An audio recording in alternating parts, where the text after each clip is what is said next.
Avant de prier, arrêtons-nous un instant pour écouter la parole de Dieu et laisser son message pénétrer dans nos cœurs. Car c'est souvent dans le silence intérieur, dans la pause volontaire, que nous offrons à notre âme que le Seigneur nous parle avec la plus grande clarté. Nous vivons dans un monde bruyant, rempli d'urgences, de distractions et de sollicitations constantes.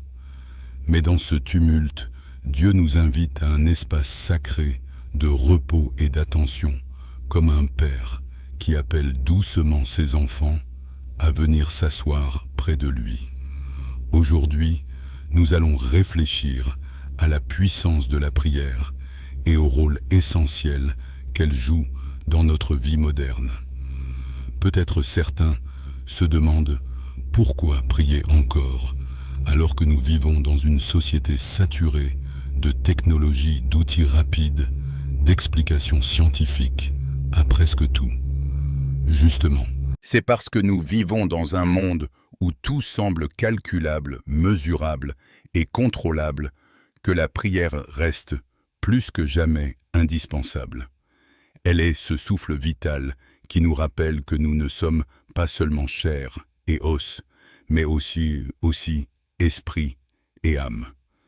Elle nous recentre sur ce qui est éternel, sur ce qui ne se voit pas, mais qui donne sens à tout ce qui se voit. Jésus lui-même dans Matthieu 24 nous a avertis avec compassion et sérieux. Prenez garde que personne ne vous séduise. Car plusieurs viendront sous mon nom disant « C'est moi le Christ » et ils séduiront beaucoup de gens. Ces paroles ne sont pas destinées à une époque révolue. Elles résonnent avec une intensité particulière dans notre temps. Quand nous regardons autour de nous, n'est-ce pas exactement ce que nous voyons? Les cœurs qui se refroidissent, l'amour qui diminue, la confusion spirituelle qui se propage. Et pourtant ce n'est pas seulement un message de mise en garde. Dans chaque parole de Jésus, il y a aussi une promesse. Il a parlé de son retour glorieux, de la lumière qui brillera, comme l'éclair d'un bout du ciel à l'autre, et qui ne laissera aucun doute. Il nous a invités à vivre en état de veille, non pas dans la peur, mais dans l'espérance, car sa venue est certaine, et son amour ne faillit jamais. Prier, c'est choisir de rester éveillé. C'est refuser l'endormissement spirituel qui guette chacun de nous. C'est nourrir la lampe de notre foi avec l'huile vivante de la présence de Dieu. Sans prière, notre foi s'assèche comme une terre aride sans pluie. Mais avec la prière même, les déserts de notre vie se transforment en jardin, car la prière ouvre un chemin où Dieu peut répandre sa grâce. Imaginez un instant une maison plongée dans l'obscurité à cause d'une coupure d'électricité. Chacun cherche fébrilement une lampe, une bougie, quelque chose qui puisse apporter un peu de clarté. Voilà ce qu'est la prière dans nos existences. Elle est la flamme allumée au milieu des ténèbres. Même petite, même fragile, cette flamme transforme tout. Elle ne chasse peut-être pas encore toute l'obscurité, mais elle donne un repère, une direction, un réconfort. C'est pourquoi dans ce message, nous voulons marcher ensemble à travers la parole et la prière, pour que nos cœurs s'ouvrent à l'espérance, à la vérité et à l'amour de Dieu. Car la prière n'est pas un monologue, elle est une rencontre. Quand nous prions, nous ne récitons pas simplement des mots vides, nous ouvrons notre cœur à celui qui connaît déjà tout de nous, mais qui désire nous entendre comme un ami, fidèle, désire écouter la voix de son bien-aimé. La Bible nous dit « Approchez-vous de Dieu, et il s'approchera de vous » Jacques 4,8. Quelle promesse extraordinaire!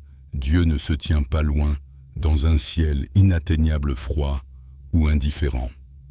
Il s'approche de nous ici et maintenant, dans nos maisons, dans nos luttes, dans nos joies et dans nos larmes. Il nous voit tels que nous sommes, avec nos forces et nos faiblesses, nos élans de foi et nos moments de doute. Et malgré tout, il nous accueille. Alors quand nous entrons dans ce temps de méditation et de prière, souvenons-nous, il ne s'agit pas seulement d'écouter une belle pensée ou une parole inspirante. Il s'agit de rencontrer le Dieu vivant, celui qui guérit les cœurs brisés, qui relève les abattus, qui donne un sens nouveau à chaque jour. Je vous invite donc dès maintenant à ouvrir votre cœur. Peut-être traversez-vous une épreuve qui semble insurmontable. Peut-être portez-vous une culpabilité, une fatigue ou une peur qui vous écrase. Peut-être au contraire, vous êtes dans un moment de joie et de paix et vous voulez simplement rendre grâce. Quelle que soit votre situation, la prière est pour vous. Elle est le langage universel de l'âme. Elle est ce pont invisible qui nous relie au ciel. Et rappelez-vous ceci, la prière n'exige pas de grandes formules, ni de mots savants. La prière la plus sincère peut parfois être simplement un murmure « Seigneur, aide-moi » ou « Seigneur, merci ». Car ce n'est pas la longueur des phrases qui touche le cœur de Dieu, mais la vérité de ce que nous lui confions. Alors que nous avançons ensemble dans ce message, je veux que vous sachiez que vous n'êtes pas seul. Même si vous écoutez ces paroles dans le silence de votre chambre ou au milieu d'une foule, Dieu est là présent attentif. Et ce moment, ce rendez-vous que vous avez accepté de vivre avec lui peut devenir un tournant dans votre vie spirituelle. Oui, il est possible de trouver réconfort, guidance et force nouvelles dans la prière. Oui, il est possible de marcher avec paix, même dans un monde troublé. Oui, il est possible de garder un cœur ardent, même quand beaucoup autour de nous s'éteignent. Parce que Dieu ne change pas, parce que sa parole demeure, parce que sa promesse est certaine. Alors laissez ce temps être une ouverture.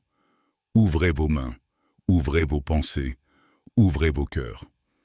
Et préparez-vous, car à travers ce message et cette prière, le Seigneur désire vous rencontrer, vous fortifier et vous remplir d'espérance. La prière est ce mystère sacré qui relie le ciel et la terre. Elle est le souffle de l'âme, le langage de l'espérance, la respiration spirituelle sans laquelle nous étouffons intérieurement. Elle n'est pas une option pour les croyants, mais une nécessité comme l'air que nous respirons ou l'œil qui nous désaltère. Car dans un monde où l'on nous pousse à chercher des réponses rapides, des solutions immédiates, la prière nous apprend à attendre, à écouter, à demeurer dans la confiance. Elle nous forme à la patience, à l'humilité, à l'espérance. Jésus, dans ses moments les plus intenses, n'a jamais négligé la prière. Quand il était sur le point de choisir ses disciples, il passa toute la nuit à prier. Quand il fut sur le point de livrer sa vie au jardin de Gethsémanée, son cœur en agonie se tourna vers le Père. Si lui, le Fils de Dieu, avait besoin de ce lien constant avec le ciel, combien plus en avons-nous besoin dans notre fragilité humaine? La prière est puissante, non pas parce qu'elle change automatiquement les circonstances, mais parce qu'elle change nos cœurs dans les circonstances. Elle nous façonne, elle nous élève au-dessus de nos peurs, elle nous rend capables de supporter l'insupportable, de pardonner l'impardonnable, d'espérer l'inimaginable. Elle n'est pas une baguette magique qui exauce tous nos désirs, mais une communion qui nous transforme peu à peu à l'image du Christ. Et pourtant, soyons honnêtes, combien de fois avons-nous senti la prière comme une lutte? Combien de fois avons-nous eu l'impression de parler dans le vide, de ne pas être entendus, de ne pas recevoir de réponse? C'est là que la foi entre en jeu. car la prière est un acte de confiance avant d'être une expérience sensible. Elle est ce pas que nous faisons dans l'invisible, croyant que Dieu est là même quand nos émotions ne le perçoivent pas. Elle est ce cri lancé dans la nuit avec la certitude que quelqu'un l'entend, même si le silence semble long. Seigneur, aide-nous à comprendre que la prière n'est jamais inutile. Même quand nous ne voyons pas encore les fruits, même quand nous ne ressentons pas ta présence, tu es à l'œuvre. Tu entends chaque mot, chaque soupir, chaque larme transformée en supplication. Rien ne se perd devant toi. Comme le dit le psaume 56, tu recueilles nos larmes dans ton outre, tu inscris nos peines dans ton livre. Oui, Seigneur, nous voulons continuer à prier, persévérer, croire que chaque instant passé avec toi nous rapproche de ton cœur. Souvenons-nous de la parabole des 10 vierges. Toutes attendaient le même époux, toutes portaient des lampes, mais seules 5 avaient prévu de l'huile en réserve. Les autres, distraites ou négligentes, pensaient peut-être qu'il leur serait facile d'emprunter au dernier moment.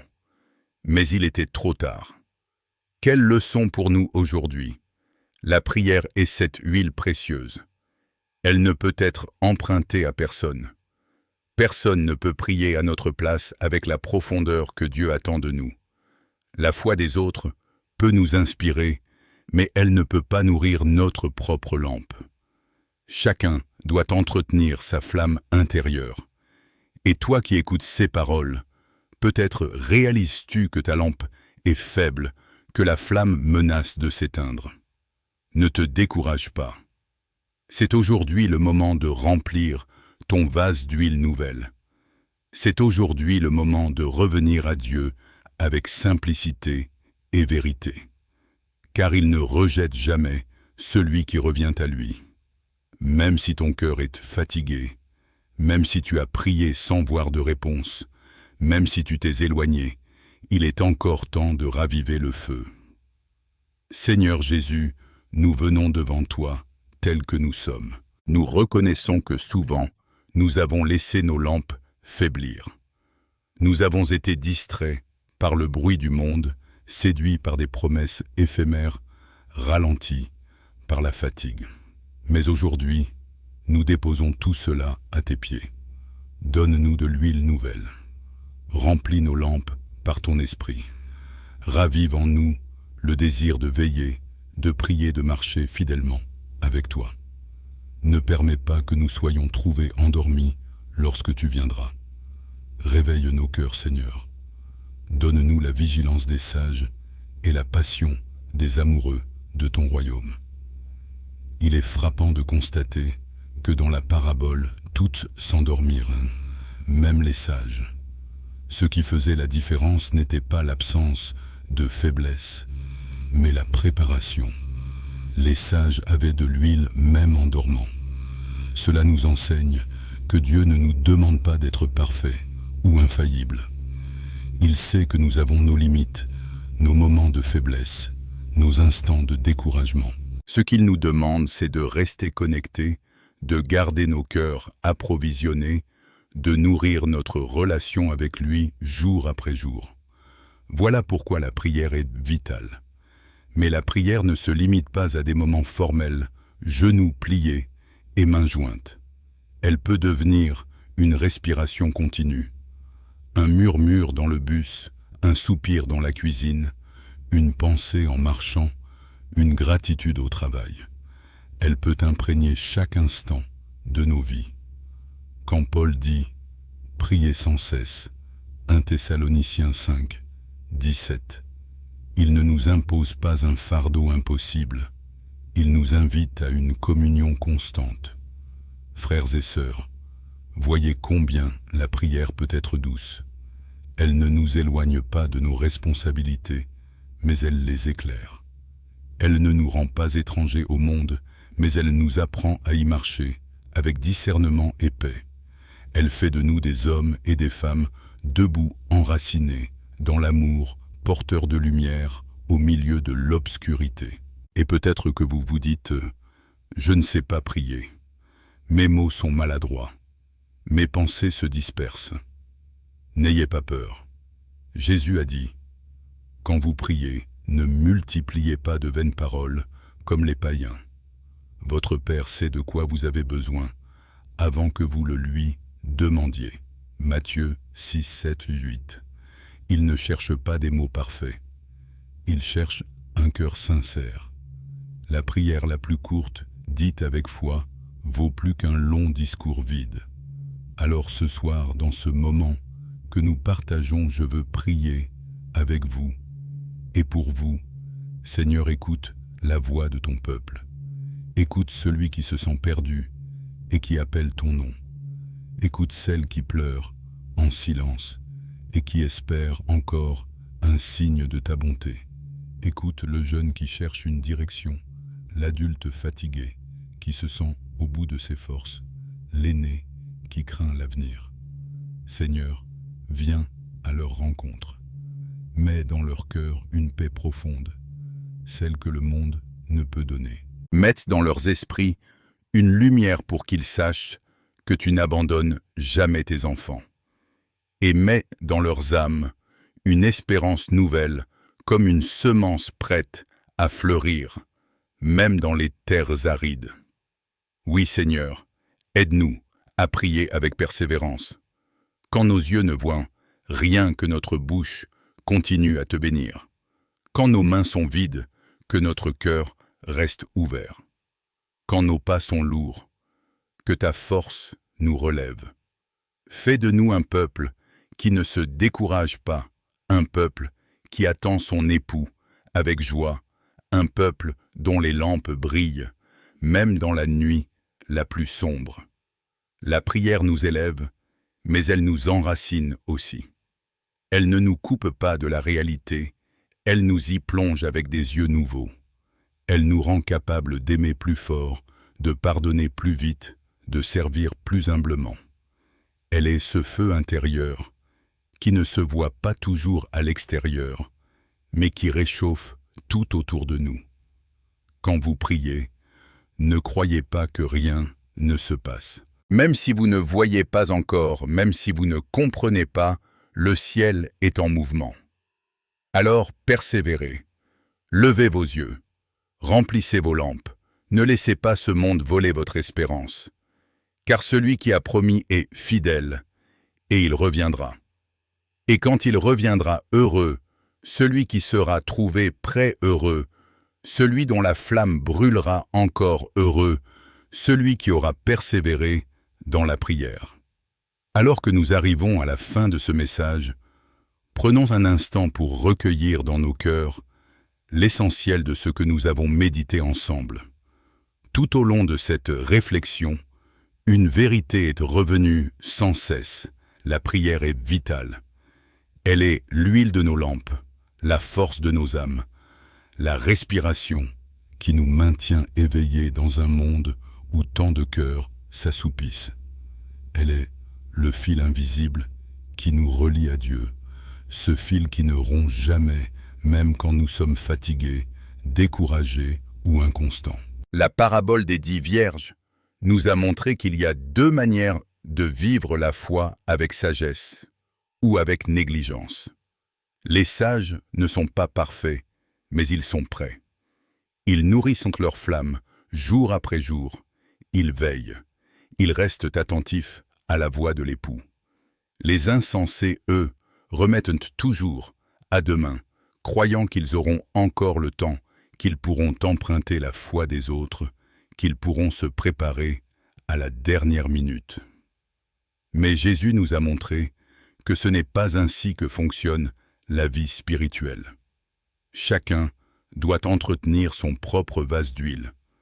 Chacun doit cultiver sa relation personnelle avec le Seigneur. Mes amis, la vie est courte. Elle est fragile.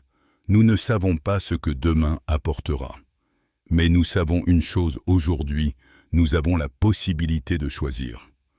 Aujourd'hui, nous pouvons décider d'être parmi les sages, de marcher dans la vigilance, dans la prière, dans l'amour. Aujourd'hui, nous pouvons remplir nos lampes de l'huile vivante de l'Esprit.